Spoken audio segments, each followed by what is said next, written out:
Bharatiya Janata party Goshamahal MLA Shri Raja Singh గారు June 30వ తారీఖు నాడు భారతీయ జనతా పార్టీ సభ్యత్వానికి రాజీనామా చేసినటువంటి విషయం మీ అందరికి కూడా తెలిసిందే.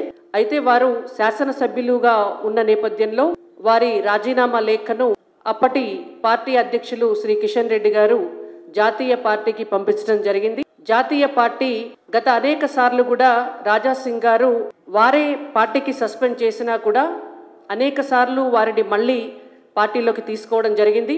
అయితే ఈసారి వారే స్వయంగా రాజీనామా చేసి ఆ లేఖను అప్పటి అధ్యక్షుల వారు కిషన్ రెడ్డి గారికి ఇచ్చిన నేపథ్యంలో వారు రాజీనామా లేఖను కేంద్ర పార్టీకి పంపించడం, జాతీయ పార్టీ వారి రాజీనామాను ఆమోదించడం కూడా జరిగింది. ఇది గోషామహల్ ఎమ్మెల్యే శ్రీ రాజా సింగ్ గారి రాజీనామాను ఆమోదిస్తూ భారతీయ జనతా పార్టీ జాతీయ నాయకత్వం వారికి పంపించినటువంటి లేఖ. రాజా సింగ్ గారి పట్ల పార్టీ కార్యకర్తలకు కానీ పార్టీ నాయకత్వానికి కానీ ఎటువంటి వ్యక్తిగత విభేదాలు లేవు.